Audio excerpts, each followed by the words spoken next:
INTUC-യുടെ auto തൊഴിലാളി സഹോദരങ്ങൾ, ഇവിടുത്തെ കോൺഗ്രസിന്റെ മറ്റ് സഹപ്രവർത്തകർ, UDF-ന്റെ സഹപ്രവർത്തകർ, ഇവിടെ സന്നിഹിതരായിട്ടുള്ള മാധ്യമപ്രവർത്തകർ, നാട്ടുകാർ, അവർക്കും സാദര നമസ്കാരം. കോൺഗ്രസ് പാർട്ടിയുടെ ഭാഗമായതിനു ശേഷം ഇന്നലെ രാത്രിയാണ് തിരുവനന്തപുരത്ത് എത്തുന്നത്. ഇന്ന് രാവിലെ 8 മണിക്ക് അരിസ്റ്റോ ജംഗ്ഷനിൽ പ്രിയപ്പെട്ട ഓട്ടോ തൊഴിലാളി സുഹൃത്തുക്കളുടെയൊക്കെ ഭാഗത്തുനിന്ന് ഒരു സ്വീകരണമുണ്ട്, INTUC-യുടെ ഭാഗത്തുനിന്ന് ഒരു സ്വീകരണമുണ്ട് എന്ന് പറഞ്ഞപ്പോൾ ഞാൻ സന്തോഷത്തോടു കൂടിയാണ് ഞാൻ വരാമെന്ന് ഏറ്റത്. കാരണം എന്റെ രാഷ്ട്രീയ ജീവിതത്തിൽ ഒട്ടേറെ കാലം നടന്നു തീർത്ത വഴികളിൽ ഏറ്റവും പ്രധാനപ്പെട്ട ഒരു വഴിയാണ് അരിസ്റ്റോ ജംഗ്ഷൻ എന്ന് പറയുന്നത്.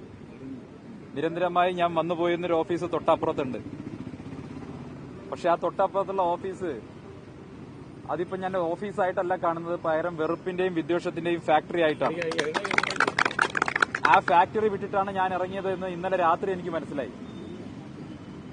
ഞാൻ ഇന്നലെ രാത്രി ഷൊർണൂരിൽ നിന്ന് വന്ദേ ഭാരത് ട്രെയിൻ കയറിയപ്പോൾ അതിൽ ബഹുമാനപ്പെട്ട പ്രതിപക്ഷ നേതാവും പ്രിയപ്പെട്ട ഷാഫി പറമ്പിലൊക്കെ കൂടെ ഉണ്ടായിരുന്നു.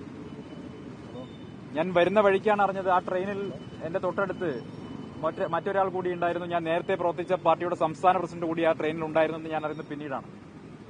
ഞാൻ ഇന്നലെ റെയിൽവേ സ്റ്റേഷനിൽ വന്നിറങ്ങിയ സമയത്ത് ഞാൻ കാണുന്നത് BJP-യുടെ നിരവധി പ്രവർത്തകരെ അങ്ങോട്ട് ബഹുമാനപ്പെട്ട സംസ്ഥാന പ്രസിഡന്റ് ഫോൺ ചെയ്ത് വിളിച്ചു വരുത്തിയിരിക്കുകയാണ്. കേവലം ഒരു പ്രാദേശിക നേതാവായ എന്നെ ഭയന്നിട്ടാണോ സംസ്ഥാന പ്രസിഡന്റ് ഇത്രയും ആളുകളെ ആ രാത്രി റെയിൽവേ സ്റ്റേഷനിലേക്ക് വിളിച്ചു വരുത്തിയത് എന്ന് എനിക്ക് മനസ്സിലായില്ല. അപ്പോ അദ്ദേഹം ഇന്നലെ രാത്രി എന്നെ ട്രെയിനിൽ കണ്ടതിന് ശേഷം പാനിക് മോഡിൽ BJP പ്രവർത്തകരെ വിളിച്ചു വരുത്താൻ കാണിച്ചിട്ടുള്ള അദ്ദേഹത്തിന്റെ കർമ്മകുശലത അത് അദ്ദേഹം പാലക്കാട് കാണിച്ചിരുന്നെങ്കിൽ തോൽവിയുടെ ആഘാതം കുറച്ചുകൂടി കുറയ്ക്കാമായിരുന്നു എന്നുള്ള അഭിപ്രായമാണ് എനിക്കുള്ളത്. അദ്ദേഹത്തിനൊരു പ്രതിസന്ധി വരുമ്പോൾ, പ്രയാസം വരുമ്പോൾ സഹപ്രവർത്തകരെ ഓർമ്മിക്കും, ഫോണിൽ വിളിക്കും.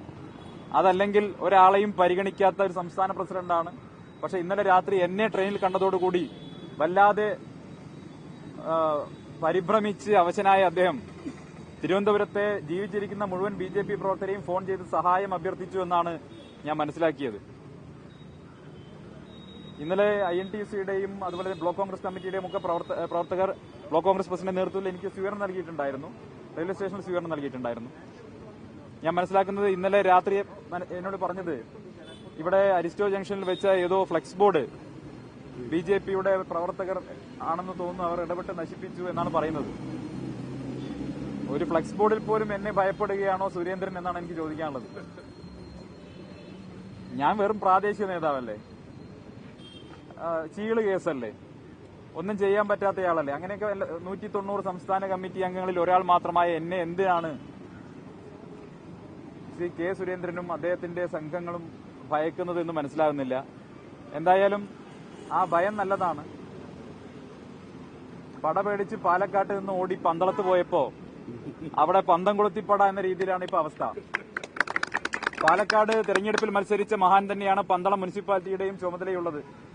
അപ്പൊ പിന്നെ നടക്കുന്ന കാര്യങ്ങളൊക്കെ സ്വാഭാവികം മാത്രമാണ്. കേരളത്തിൽ BJP അധികാരത്തിൽ വന്ന 2 മുനിസിപ്പാലിറ്റികളാണ് പാലക്കാടും പന്തളവും. അഡ്മിനിസ്ട്രേഷൻ ഫെയിലിയറിന്റെ, ലാക്ക് ഓഫ് ഗവർണൻസിന്റെ ഏറ്റവും വലിയ 2 ഉദാഹരണങ്ങളായി ഈ 2 മുനിസിപ്പാലിറ്റികളെയും കേരളത്തിൽ നമുക്ക് ചൂണ്ടിക്കാണിക്കാൻ സാധിക്കും. BJP ക്ലെയിം ചെയ്തിരുന്നത് കേന്ദ്ര സർക്കാരിന്റെ പിൻബലമുള്ളതുകൊണ്ട് 100 കണക്കിന് കോടി രൂപയുടെ വികസന പ്രവർത്തനങ്ങൾ ഈ 2 മുനിസിപ്പാലിറ്റികളിൽ നടക്കുമെന്നുള്ളതാണ്. പക്ഷേ ഈ 2 മുനിസിപ്പാലിറ്റികളിൽ നടന്നത് കേരളം കണ്ട ഏറ്റവും വലിയ കറപ്ഷനാണ്, ഏറ്റവും വലിയ സ്കാൻഡൽസ് ആണ്, ഏറ്റവും വലിയ മാഫിയ ഭരണമാണ്. അതുകൊണ്ട് തന്നെ കേരളത്തിലെ ജനങ്ങൾക്ക് BJPക്ക് അധികാരം നൽകിയാൽ എന്താണ് സംഭവിക്കുക എന്നുള്ളതിന്റെ ഏറ്റവും പ്രത്യക്ഷ ഉദാഹരണങ്ങളായി പാലക്കാട് നഗരസഭയും പന്തളം നഗരസഭയും മാറിയിരിക്കുകയാണ്. പാലക്കാട്ടെ ജനങ്ങൾ, പ്രബുദ്ധരായ ജനങ്ങൾ BJPയെ ബാലറ്റിലൂടെ തന്നെ തിരസ്കരിച്ചു കഴിഞ്ഞിരിക്കുകയാണ്. പന്തളത്തും അത് തന്നെ സംഭവിക്കുമെന്നുള്ള കാര്യത്തിൽ എനിക്ക് സംശയമില്ല.